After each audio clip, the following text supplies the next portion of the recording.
A'udzu billahi minasyaitonir rajim. Bismillahirrahmanirrahim. Assalamualaikum warahmatullahi wabarakatuh. Alhamdulillah. Alhamdulillahilladzi an'amana bi ni'matin katsirah allati biha na'mal salihan litanawulil jannah min babi husnil khatimah.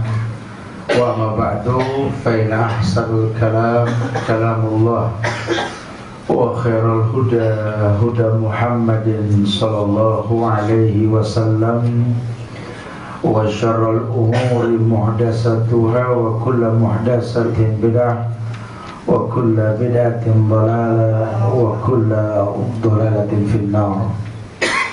Ma'asyiral muslimin wal muslimat, sidang majelis salat zuhur yang Allah muliakan dunia dan akhirat. Alhamdulillah, izin Allah kita bisa berkumpul kembali di musholah yang mulia ini, yang semoga Allah selalu jadikan kumpul kita ini merupakan sebuah hal yang baik, yang bisa menjadi bekal kita untuk menutup mata dengan husnul khatimah nantinya insyaallah. Jamaah yang Allah muliakan, kita sedang membahas sebab-sebab terhalangnya doa. Di yang lampau kita bahas, ternyata salah satu bentuk penghalang doa dan ijabah doa yang Allah turunkan, kita tidak berdoa dalam keadaan lapang dan senang. Kali ini kita akan coba membahas bahwa ternyata doa manakala tidak dihiasi dengan kebaikan-kebaikan sebelum dan sesudah berdoa pun acap kali terhambat ijabahnya. Bahkan mendatangkan cintanya Allah itu tentu dengan menghiasi yang wajib dengan yang sunnah. Kebalikannya, kalau cinta tidak datang, maka yang datang adalah murkanya Allah. Sehingga Rasulullah SAW menasihatkan umat ini tentang orang-orang yang dimurkai oleh Allah. Kita jangan sampai tergolong yang seperti itu. Walaupun ayat mengatakan ud'uni astajib lakum, minta langsung kepadaku kujawab. Cuma kan berapa banyak orang yang berdoa sudah minta langsung seakan-akan tidak dijawab. Ulama membahas ini karena kalau tidak orang akan putus asa dengan doa yang dipanjatkan. Ternyata berapa banyak orang yang tidak berbuat baik sebelum dan sesudah berdoa.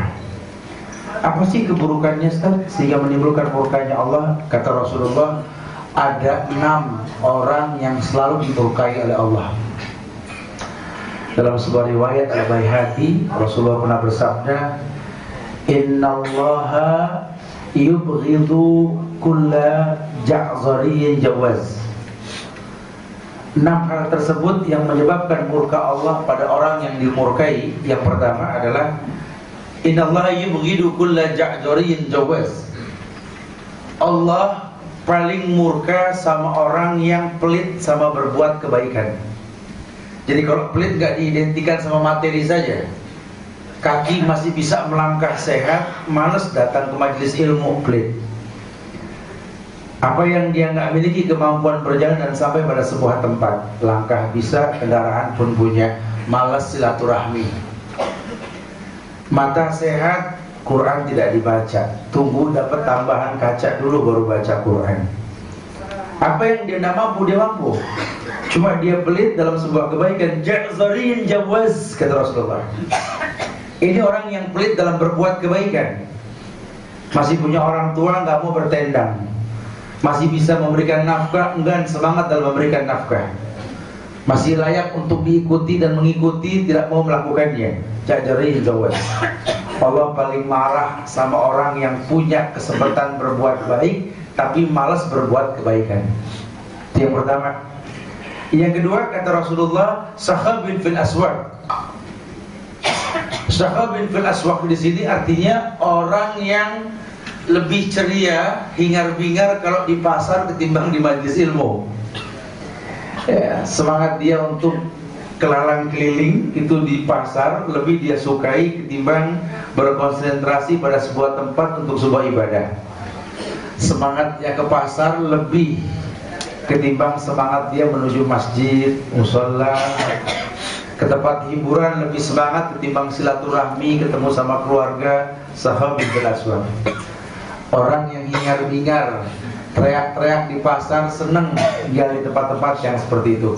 Padahal dia bukan pedagang.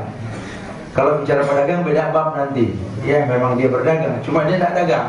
Cuma selalu menjadi orang yang pertama membuka pasar dan menutup pasar. Sahabat bin Aswad. Itu yang kedua. Yang ketiga kata Rasulullah, jifatin bilail. Allah murka sama orang yang jifatin bilail, yakni menjadi bangkai di malam hari. Enggak pernah bangun malam, ngayal bangun juga enggak. Pokoknya kalau udah tidur bangkai dan orang jifa. Sehingga kalaupun dia bangun malam nggak ngerti mau ngapain. Kalau orang punya niat bangun malam kan bangun malam, terbangun ketika malam sudah ada rasa kebanggaan tersendiri karena bisa bangun malam. Buru-buru dia ambil wudhu, ya dia segarkan dirinya, dia pun tahajud. Ya, walaupun tahajud ini tentu ada mukodimahnya. Ya, karena kalau cuma sekedar tak bangun wudhu tahajud, hati-hati. Ada 3 sholat yang disaksikan sama Allah. Yang pertama sholat fajar, sholat subuh. Yang kedua sholat wusta, sholat asar. Dan yang ketiga adalah sholat tahajud. Kebayang gak sama jamaah yang Allah muliakan? Kita lagi sholat, disaksikan sama Allah. Kebayang gak kira-kira? Sementara Allah melihat kita sedang Allahu Akbar, kita angok, gak serius, baju bau, kira-kira pantas tidak gitu loh. Sehingga kalau orang tahu bahwa dia bakal disaksikan sama Allah, paling tidak ada persiapan. Mungkin kalau bangun setengah 2 berat, tidur habis isya, bangun jam 11, ngaji sejam, baru jam 12 lewat kita sholat. Sehingga kita segarkan diri kita. Ada mukodimahnya lah. Tapi ini jifatin bilail, ini bangkai kalau malam. Udah gak ngayal melek lah. Sementara bangun malam itu kan da'bus sholihin, kebiasaan orang-orang soleh sejak zaman Nabi SAW. Bahkan melembutkan hati kita istighfar di malam hari. Kita kaji di bulan yang lalu. Yang melembutkan hati itu salah satunya banyak istighfar di malam hari. Karena ketika kebaikan mendekati hidup kita, kita gak bisa mengamalkan kebaikan. Kata ulama, hati kita keras, perlu dilembutin. Punya Quran nggak bisa baca, punya rezeki nggak mau sedekah, langkah masih sehat nggak mau silaturahmi, masjid dekat nggak mau mendatangi, hatinya keras. Lembutkan hati dengan istighfar. Istighfar di malam hari itu melembutkan hati. Tapi ini jifa, dia bangkai di malam hari. Kalau sudah tidur nggak kepikir bangun. Subhanallah. Ya, meleknya kalau musim Piala Dunia, Piala Eropa. Atau aktivitas dunia melek. Tapi kalau urusan akhirat gak tertarik. Subhanallah. Sekalinya melek, dia lupa bahwa tahajud sunnah. Kalau sunnah itu kan tangan kanan memberi, tangan kiri gak perlu tahu, betul? Nah, ini mungkin saking senangnya bangun malam, ganti status. Orang tahu semua. Akhirnya kau bangunkan aku di malam hari, ya Allah. Setengah jam itu robah lagi, tinggal witir nih. Jakarta mengetahui ya, dahsyat ya. Hati-hati, jangan lupa kita butuh tahajud. Asa ya fa'asaka rabbuka maqaman mahmuda. Allah angkat derajat kamu, Allah angkat. Kenapa? Karena zikirmu memuliakan Allah. Manusia dimuliakan dengan kemuliaan yang banyak. Karena memang Allah sengaja uji manusia dengan sekian banyak ujian. Tujuannya itu mengangkat derajat manusia. Teringat saya sempat sampaikan di yang lampau surat Yunus ayat 12. Kadang Allah uji kita untuk mendatangkan kehusyuan. Apa kata Allah? Wa idza massal insan ad-durru da'ana li jambihi aw qa'idan aw qa'iman falamma najjahu falamma kashafna anhu durrahu marra ka'an lam yakuna ila durrin massahu kadzalika zuyyina lil musrifina ma kanu ya'malun. Surat Yunus ayat 12 kata Allah, wa idza massal insan, yang namanya manusia, idza massal insanu durru, ketika diuji dengan malapetaka, kesulitan, sakit, atau apalah. Da'ana di jambih, bahkan berbaring pun dia ingat Allah. Kontan, da'ana di jambih. Dengan lambung dia tidur pun dia, ya Allah. Orang lagi susah banyak ngomong ya Allah biasanya. Al-Qa'idan, duduk pun Bismillah. Oh, lagi sakit. Al-Qa'iman, bangkit pun Bismillah. Masya Allah. Kalimat Allah terucap terus, li jambi qa'idan al-qa'iman. Tapi kata Allah, falamma kasyafna anhu dhurrahu. Tapi orang yang seperti ini biasanya ketika malapetakannya hilang karena kebaikan dia dalam berbaring, duduk dan diri tadi, marra ka'allam yad'una ila durrin masahu. Dia lupa bahwa dia pernah sakit. Dia lupa dia pernah menderita. Susah dia dekat sama Allah, ketika senang dia lupakan Allah. Sifat manusia. Allah katakan kadzalika zuyyina lil muslimina ma kanu ya'malun. Orang-orang yang seperti ini Allah bikin hiasan. Bikin hiasan lupa dengan yang dia butuhkan. Masya Allah. Hati-hati. Jifatin bil lail, bangkai di malam hari. Padahal kan banyak sekali doa di malam hari, ya, doa ketika witir, atau kita orang tua, longoklah anak yang sedang tidur, doakan dia. Nabi ajarkan untuk mendoakan anak dalam keadaan tidur. Kita longok, dia katakan u'izzukuma bi kalimatillahi tammati min kulli syaitanir rajim wa min hamatin wa min ainin lamah. Doa buat anak-anak kita. Kalau kita tahu tentang itu, akan kita persiapkan semuanya. Masya Allah. Dia bangkai di malam hari. Yang keempat, kata Rasulullah sallallahu alaihi wasallam, himarin bin nahar. Himar, keledai. Keledai di siang hari, kata Rasulullah. Allah murka sama orang yang kayak keledai. Keledai itu apa sih, Zat? Ya, yang kayak kuda. Kuda bukan, bagal bukan, keledai lah, tengah-tengah lah. Yang kalau dia liar tuh haram dagingnya dimakan, padahal kuda halal. Mirip sama kuda, cuma haram. Ya, keledai. Larinya nggak kenceng, cuma tenaganya kuat. Makanya suka dipakai buat giling tepung di negeri Arab seperti ya. Atau membawa beban yang berat. Sejak zaman para nabi dulu keledai yang bawa, keledai. Maksudnya apa keledai di siang hari, Ustaz? Ya Allah, ini penakluk dunia ini manusia. Betul-betul pekerja keras. Berangkat pagi, pulang sore. Ingin menaklukkan dunia, memberikan yang terbaik pada sebuah perusahaan yang dia berada di atasnya. Tapi demi Allah, sampai ibadah menjadi nomor 2. Ya, makanya kalau sampai ada orang mengangkat staf ahli karena ilmunya, bukan kedekatan dia dengan Allah, fantasi disah, tunggu waktu. Ya, keberkahan itu bukan matematik. Walaupun matematik dikatakan hadar, kewaspadaan. Cuma Rasul hanya mengatakan wa innallaha ta'ala la yunalu ma indahu illa bi ta'ah. Kalau kamu punya sesuatu yang kau inginkan adanya di sisi Allah, semua yang baik di sisi Allah tidak mungkin kalian dapatkan tanpa mentaati Allah. Ajbilu bit talab. Kalau sudah bagus hubungan sama Allah, perbagus cara meminta, baru kita bicara keahlian. Kadang-kadang orang yang nggak pandai nyari uang, uangnya lebih banyak ketimbang yang pandai nyari, betul? Karena sifatnya titipan. Ini mendatangkan berkah ini yang orang suka nomor 2 kan. Himar bin nahar. Dia keledai di siang hari, dia pekerja keras sampai dia lupa Allah ciptakan dia bukan untuk itu. Ukurannya ibadah, bukan kerjaan dunia. Silakan taklukkan dunia untuk akhirat. Karena memang jihad yang paling tinggi di mata Islam, al-jihadu fi sabilillah bi amwalikum wa bi anfusikum. Jihad yang paling tinggi dengan hartamu.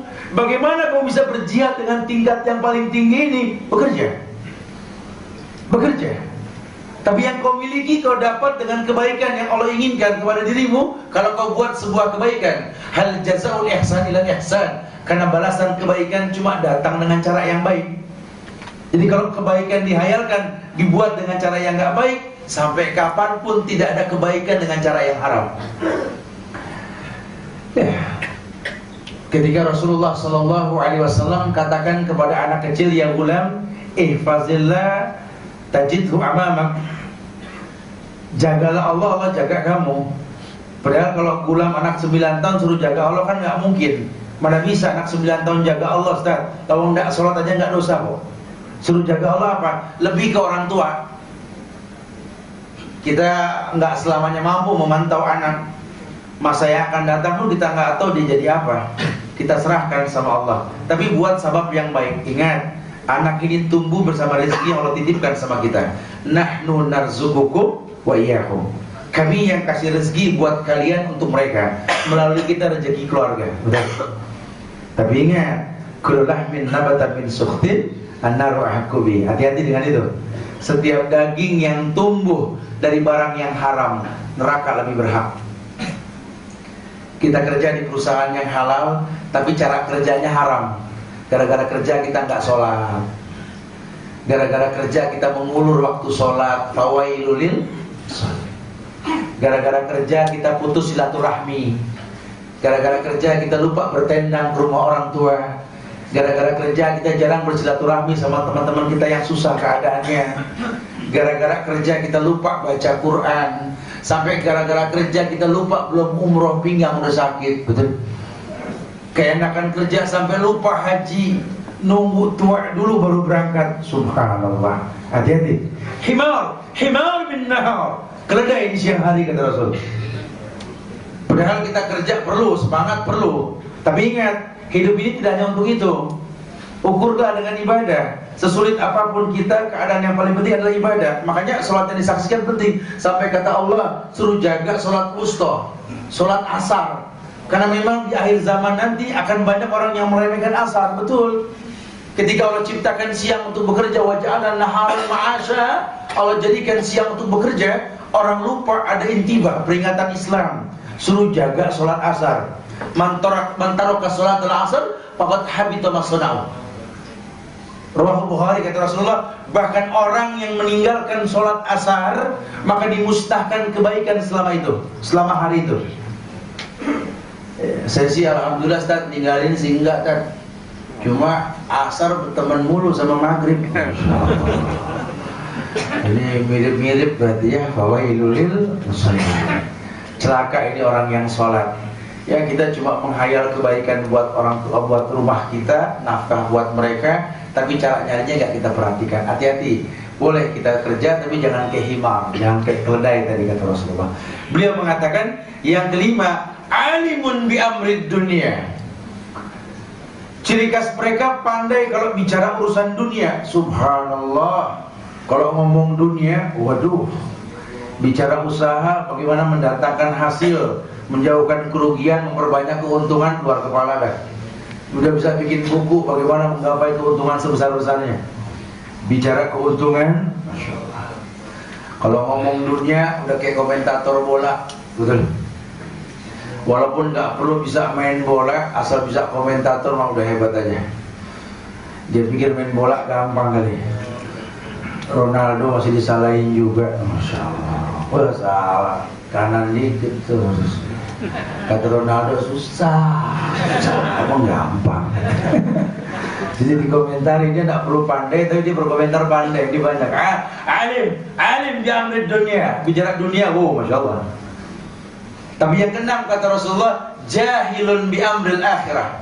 Bodoh kalau urusan akhirat. Bodoh sekali. Dia menganggap ibadah nanti di ujung, di akhir. Bicara agama nantilah kalau sudah tua. Sama anak juga begitu. Udahlah, agama nantilah kalau kamu sudah besar. Terus SMA baru ngomong agama. Padahal Islam suruh kita untuk membiasakan hidup beragama. Sejak umur 7 tahun biasakan dia sholat, walaupun belum wajib sholat. Karena kalau nggak terbiasa sholat berat. Ibadah seperti itu. Kayak kita bicara puasa, bulan Muharram ya, bulan Muharram ini. Ini kan bulan yang azim. Banyak ibadah yang kita bisa lakukan. Imat Taswa atau Asura. Kemarin 9-10. Cuma buat orang yang nggak terbiasa ya berat. Padahal subhanallah, kita menghiasi doa dengan kebaikan, dengan mengerti momen-momen yang tepat, itu asbab mudahnya datang kebaikan. Walaupun mungkin sifatnya Israiliyat. Ya, ulama jarang menggunakan dalil Israiliyat, tapi mereka nggak menyalahkan, karena edukasi sudah memanfaatkan dalil-dalil seperti ini. Sejak zaman sebelum Rasul itu kan Muharram sudah diagungkan. Apa sih alasan mereka mengagungkan Muharram? Karena kita sekarang pun berada di bulan Muharram. Sebelum Nabi diutus, umat-umat sebelumnya itu dimuliakan dengan Muharram. Tapi umat Muhammad dimuliakan dengan Ramadan. Sehingga afdhalus siyam ba'da Ramadan syahrul-lahil muharram. Sebaik-baik puasa kata Rasulullah setelah Ramadan ya bulan Muharram. Apa sih kelebihannya? Banyak. Nah, buat kita tidak hanya terfokus dengan puasanya saja, kita bisa banyak doa di bulan Muharram. Kenapa? Karena bulan Muharram bulan yang Allah pernah agungkan sekali. Yang pertama, keagungan yang ulama sering bicarakan. Wallahu a'lam bishawab. Allah ciptakan Adam alaihissalam di bulan Muharram. Insyaallah. Allah ciptakan Adam di bulan Muharram. Allah selamatkan Nuh alaihissalam dari gelombang yang tinggi, yang dia panggil anaknya suruh naik ke atas perahunya. Ya bunayya irkab mana? Kata anaknya, la sa'awi ilal jabalin. Saya pengen ke gunung aja selamat. Jangan, ini bulannya hari, ini waktu gak macam-macam. Gak ada yang selamat dari gelombang. Ayolah. Tidak mau ya sudah. Allah selamatkan orang yang betul-betul mau menjalani kebaikan di bulan Muharram. Allah selamatkan Nabi Allah Ibrahim alaihissalam dari bakaran api yang besar sekali saat itu. Yang udah logika gak bisa terima, pasti mati itu Ibrahim. Tapi karena memang doa Ibrahim, Allah berikan kemuliaan. Itu pun terjadi di bulan Muharram. Allah selamatkan Yunus alaihissalam dari perut ikan di bulan Muharram. Allah selesaikan permasalahan Musa dengan Fir'aun ketika di hadapan dia ada tingginya gelombang laut merah, di belakang musuhnya Fir'aun. Kalau bukan karena perintah Allah, izhab ila Fir'aun innahu tagha, datang kamu ke Fir'aun, berikan nasihat, dia melampaui batas. Dampaknya apa? Dikejar. Allah selamatkan dia, dibelahnya laut merah itu ketika bulan Muharram. Ini bulan azim, syahrullah. Maka kalau kita mau memanfaatkan, mungkin sudah lewat Tasu'a dan Asyura, 9-10 Muharram sudah terlewatkan. Tapi bulan Muharram masih panjang. Jangan cuma keliling bawa obor atau sekedar mengucap salam. Ini tahun baru Islam. Yang zaman Rasul nggak ada tahun baru Islam. Tahun baru Islam itu penetapannya pasca Umar Ibn Khattab, betul? 13 tahun lebih setelah Rasul wafat. Dan memang tidak ada ritual-ritual khusus di bulan Muharram, jujur, kecuali ibadah-ibadah yang dicontohkan. Lebih baik kita tekankan ibadah. Berbanyak silaturahmi. Man arada ayub sata fi rizki wa yunsa'alahu fi asarihi falyasir rahimahu. Kalau Anda memang pengen diberikan kesehatan, dipanjangkan umur, dibanyakan rezeki, kan tawaran Islam apa? Banyak silaturahmi. Ini bulan bagus, bulan mulia. Allah akan lipat gandakan pahala walaupun nilainya hanya milik Allah. Berbanyak baca Al-Quran. Ini pun muraqabah diri. Karena kalau orang sudah sholat, bukan berarti dia nggak bisa berbuat maksiat. Buat apa? Ada hadis yang mengatakan, ya ibadi, law ataitani bi qurabil ardi khataya summa laqitan la tusriku bi syai'an la ataituka maghfiratan mislah. Duhai hambaku, kata Allah hambaku, kalau kau datang kepada aku bawa dosa sebesar langit dan bumi, menandakan hamba Allah juga bisa berdosa.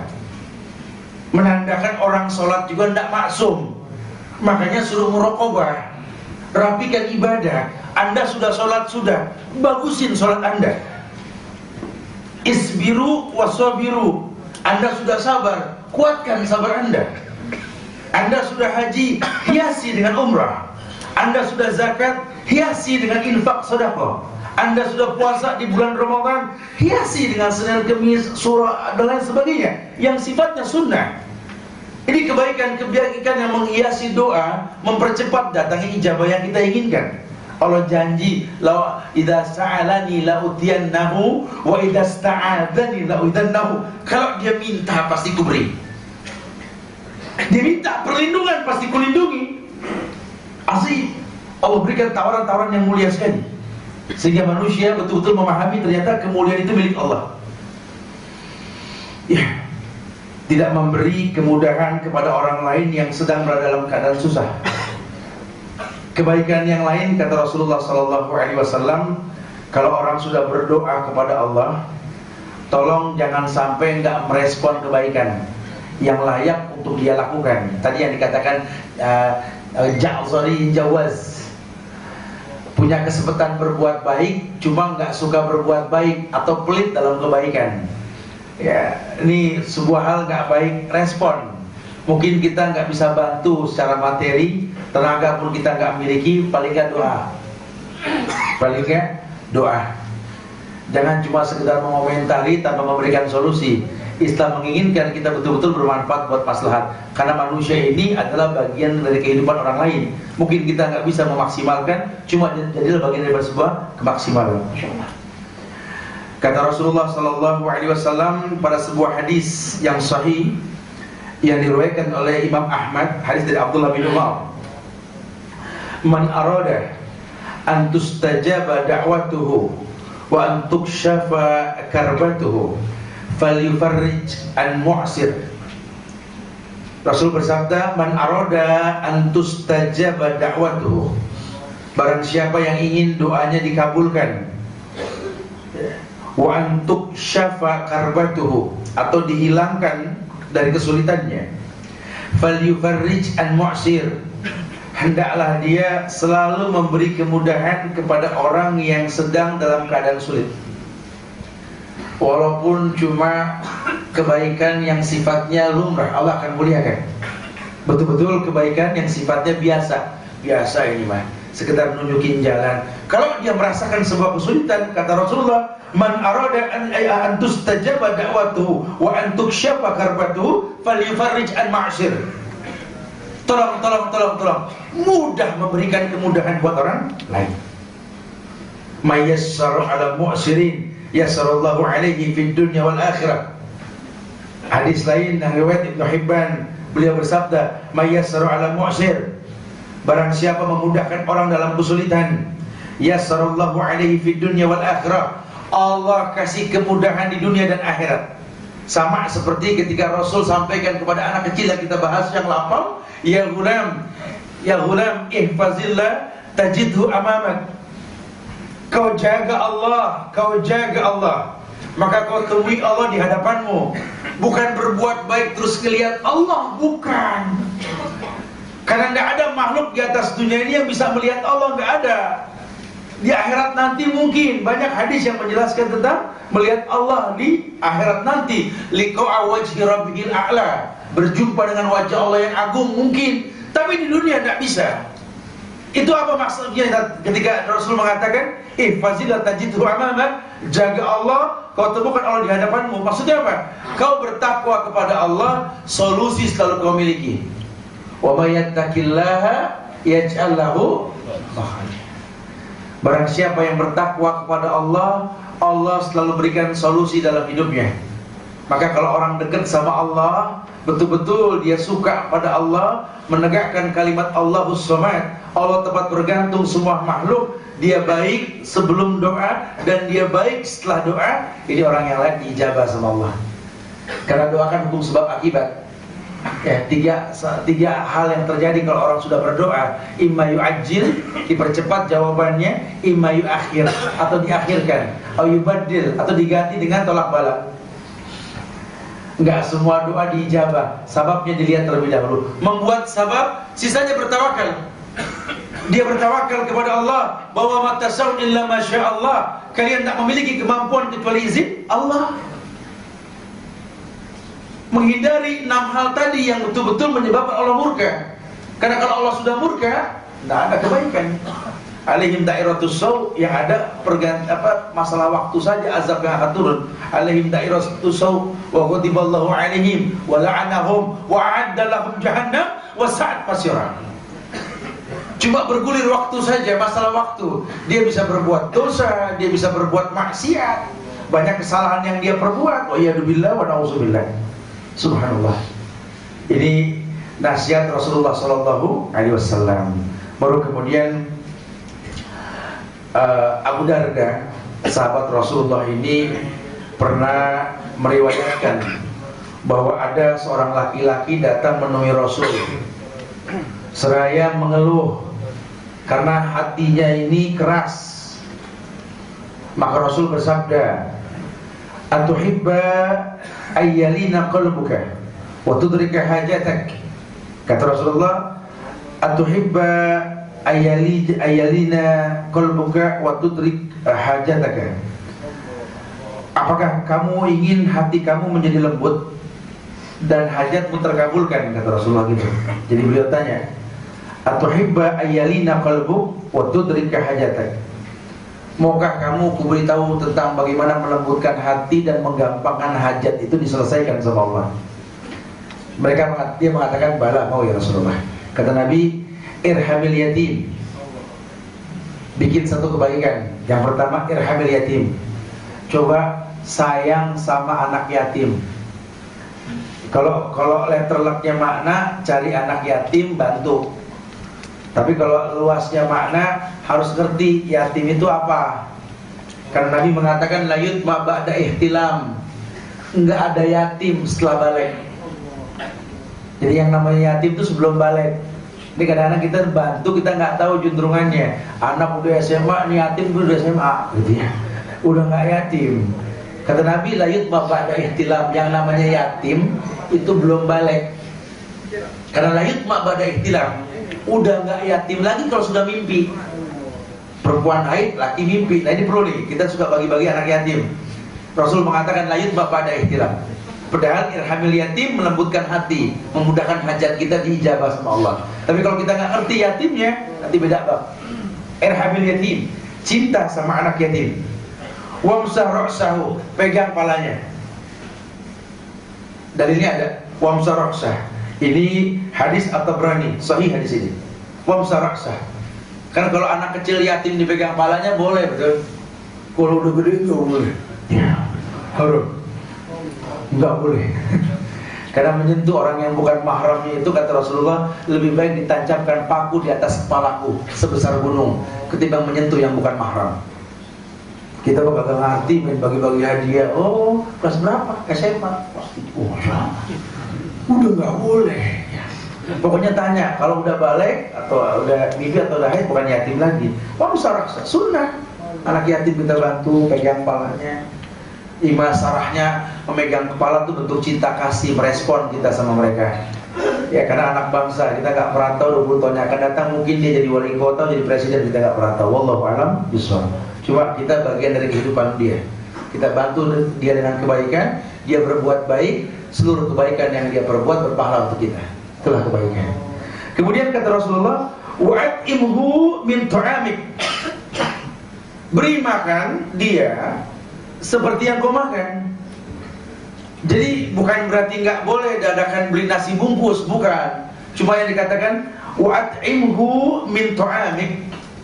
Beri makan dia makanan yang kau makan. Artinya apa? Merutinkan makan yang kita makan ini seperti yang mereka makan atau kebalikannya. Jadi kebaikan yang dirutinkan, bukan yang sifatnya dadakan. Apalagi menghayalkan Muharram ini lebaran anak yatim. Entah siapa yang mulain duluan. Kalau kita baca sejarah nih, Bani Ubaid Al-Qadda Al-Fatimiyun ini, Syiah Fatimiyah ini, abad ketiga Hijriah. Mereka orang yang pertama kali mengadakan ritual-ritual yang Nabi nggak pernah mencontohkan, mengatasnamakan bid'ah hasanah, bid'ah baik katanya. Padahal Nabi bilang kullu bid'ah dhalalah. Kita mau menentang perkataan Rasul. Dia buat Muharram ini lebaran anak yatim, berjamuranlah spanduk, yuk bantu yatim mumpung Muharram.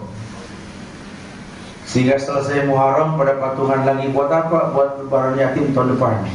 Di bulan anak yatim butuh bantuan, ya tahun depan aja ntar. Pas lebaran. Enggak begitu bahasa agama, mempercepat berbuat sebuah kebaikan. Karena memang kalau dia butuhkan cepat, ya berikan sebuah hal yang cepat. Tapi kalau bicara Muharram, bulannya yang mulia, bukan memberi nama ritual-ritual sesuatu yang Nabi nggak mencontohkan. Beliau hanya mengatakan ana ma'akamil yatim fil jannah hakadha. Aku dengan orang yang cinta sama anak yatim kayak telunjuk sama jari tengah. Kapan? Selamanya. Betul-betul irhamil yatim wamsah ra'sa wa'atimhu ta'aman alladhi anta ta'kulu. Yang kau makan ta'am tersebut, yang kau makan rutinkan. Kalau kamu makan, dia juga makan. Jangan dibedakan. Ya, saya pernah sampaikan dulu di sini juga ketika ada seorang guru dengan anaknya yang sedang makan pagi dengan makanan yang mewah, roti yang terigunya mahal. Nggak lama berselang dia sedang makan berdua, ada orang di depan rumahnya. Anak ngintip bilang, "Pak, ada pengemis." Masih nggak saya bilang. Kemudian kata si bapak, "Ya udah, kesian dia lapar, kasih ini roti." Diambil satu roti, ditepak tangan tuh anak. "Tolong kalau ngasih orang bawa nampannya, suruh pilih. Jangan kita yang ambil, suruh pilih." Biar dia ambil. Ketika roti dibawa ke depan, itu yang kayak pengemis ngambil nampan-nampannya dibawa lari semua. Anak bilang sama orang tua, orang gila pak, kirain pengemis, dibawa semuanya, lempar lagi tuh nampan. Kalau tahu gitu kita kasih roti yang jelek aja orang gila. Shh, kata ayahnya. Mungkin itu orang gila nggak tahu tuh roti mahal, tapi kan Allah tahu. Lan tanalul birra hatta tunfiqu mimma tuhibbun. Kalian tak akan pernah mendapatkan sebuah kebaikan pun di sisi Allah sebelum menginfakkan yang paling baik yang kalian suka. Jadi kalau kita merasakan sebuah kenikmatan, mulailah kita berpikir andai kenikmatan ini pun dirasakan oleh orang lain. Maka janji Allah, anfik ulfik alaik. Infakkan hartamu, Allah infakkan kamu. Masya Allah. Beliau mengatakan, wamsah ra'sahu wa'at'im min tu'amik yalin qalbuk wa tudrik hajatak. Kalau kebaikan yang mudah ini kamu perbuat, Allah bikin hatimu lembut, Allah bikin hajatmu akan tertunaikan. Karena ulama sering mengatakan kebaikan yang dekat dengan kehidupan, datangnya pengemis, orang minta bantuan, orang tua masih ada, Quran kita punya, sholat kita mampu, tapi kita nggak melakukan. Ternyata karena hati kita kaku, hati kita keras. Azan berkumandang nggak bergetar hati kita. Niat orang susah pun kita nggak tertarik untuk membantu. Kita lupa bahwa hidup ini sebentar, kalau nggak ntar besok. Bicara kematian nggak bicara usia. Ada yang dipanjangkan umurnya, ada belum lahir pun Allah wafatkan. Wallahu a'lam bishawab. Cuma yang perlu kita pahami dengan benar bahwa kalau Allah wafatkan, kita sedang apa kita? Itu yang paling penting. Maka demi Allah, doa yang kita panjatkan hiasi dengan kebaikan sebelum dan sesudahnya. Semoga Allah muliakan kita insyaallah. Fadhal, silakan yang mau bertanya. Akhirul da'wan alhamdulillahirabbil alamin. Fadhal. Iya, kemudian bagaimana pengertian melakukan kebaikan atas dasar Allah Subhanahu wa taala dan kiat-kiat supaya tidak tercampuri oleh riya.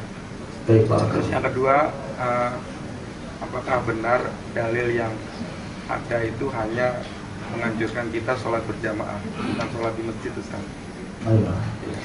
Gimana, Ustaz? Bagaimana menimbulkan kiat ibadah dalam diri kita supaya nggak tertimbun riya dalam ibadah? Wallahi akhi fillah, sering dibahas di kajian kita ini tentang tingkatan-tingkatan tazkiyatun nufus. Karena ibadah itu kan mentazkiyah diri si pelakunya. Ketika Syekh Salim bin Al-Hilali, penulis kitab Tazkiyatun Nufus, itu ditanya tentang apakah Tazkiyatun Nufus memiliki cara-cara khusus, beliau mengatakan tidak ada. Karena setiap ibadah itu mensucikan si pelakunya, gitu lah. Cuma tingkatannya begini, kata dia, supaya kita nggak timbul riya, nggak timbul sum'ah dalam ibadah kita. Hendaklah kita ini musyaratah. Kita kenali dulu kepada siapa kita ibadah. Kita beribadah kepada Allah yang menciptakan kita untuk ibadah. Sehingga nanti kita akan tahu manakala kewajiban terselesaikan kita lakukan, kita nggak jadi sombong. Karena nggak ada yang spesial di mata Allah buat orang yang melakukan sebuah kewajiban. Itu sudah fitrah. Orang sholat 5 waktu tuh nggak perlu dibikin salut. Kan kalau orang sekarang mah salut, betul? Dia sih begini, jarang orang kayak dia tuh. Nah, sholatnya 5 waktu. Kamu berapa biasanya? Orang 5 waktu heran gitu ya. Saya bangga jadi teman dia, Masya Allah. Kita satu kantor, Subhanallah. Kenapa? Kalau bulan Ramadan puasanya full dan tidak harus. Ada masalah apa gitu loh. Jadi kadang-kadang seperti itu tuh. Karena kalau kita sudah kenal Allah, kita melakukan yang wajib, memang kita tercipta untuk itu. Wa ma khalaqtul jinna wal insa illa liya'budun. Ya, baru kemudian kita tahu nanti setelah kita fitrah kita tercipta untuk yang wajib, bagaimana mendatangkan cinta Allah agar doa ini gampang diijabah. Hiasi yang wajib dengan yang sunnah. Makanya justru kata Allah, la yazalu 'abdi yataqarrabu ilayya bin nawafil hatta uhibbahu. Justru cintaku datang pada seorang hamba, kata Allah, ketika dia menghiasi yang wajib dengan yang sunnah. Jadi kalau Anda cuma 5 waktu saja, itu sih standar. Bagaimana mendatangkan cintanya Allah? Lakukan yang sunnah. Qobliyah ba'diyah. Nah, kalau bicara sunnah ini kata Rasul, afdhalu sholatul mar'i fi baitihi ilal maktubah. Sebaik-baik sholat seseorang itu di rumah, kecuali yang wajib di masjid. Kalimatnya sebaik-baik, bukan wajib mutlak. Sehingga kalau sampai orang nggak sholat di masjid, ya nggak batal sholatnya. Tapi kalau dia mau baik sholatnya, ya di masjid. Umumnya la sholata illa bil jamaah. Jangan pernah kita sholat kecuali dengan berjamaah, gitu lah. Karena memang al-Islam wal jamaah. Islam itu ya kita berjamaah. Jadi ulama sih menyimpulkan kalau buat orang yang sudah berilmu, Rasul mengatakan akan kubakar rumah mereka ini karena nggak sholat di masjid.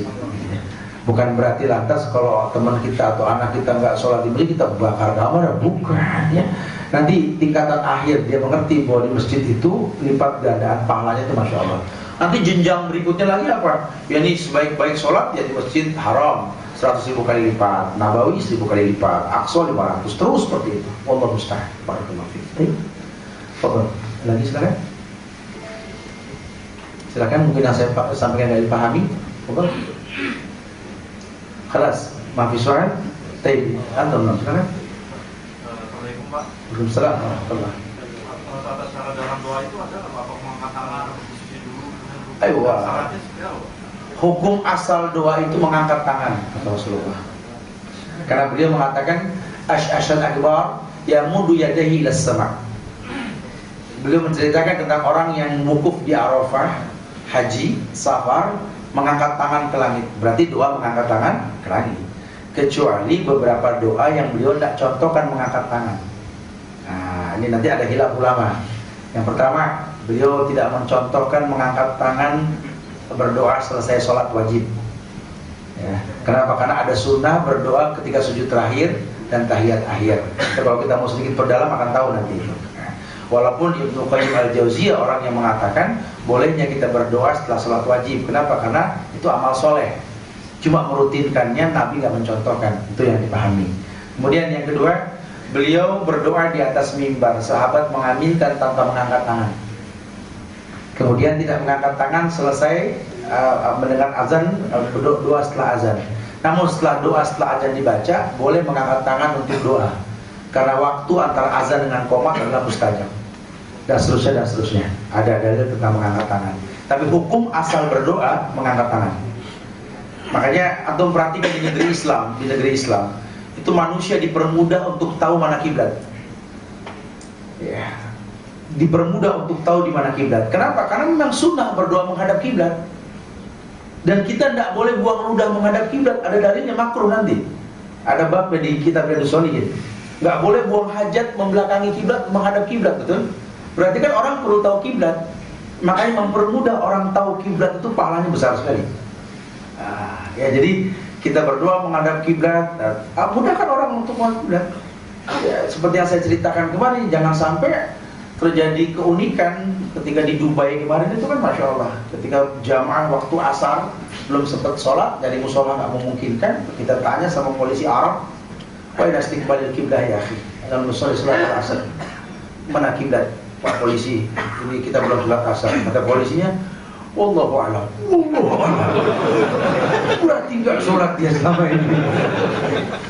Mudah-mudahan Allah jaga kita dengan kemuliaan yang banyak, insya Allah dimudahkan dalam berbuat baik, mudahkan orang untuk tahu kiblat. Kita tutup dengan kafatul majlis. Subhanallah wa bihamdika, asyhadu an la ilaha illa anta, astaghfiruka wa atubu ilaik. Assalamualaikum warahmatullahi wabarakatuh.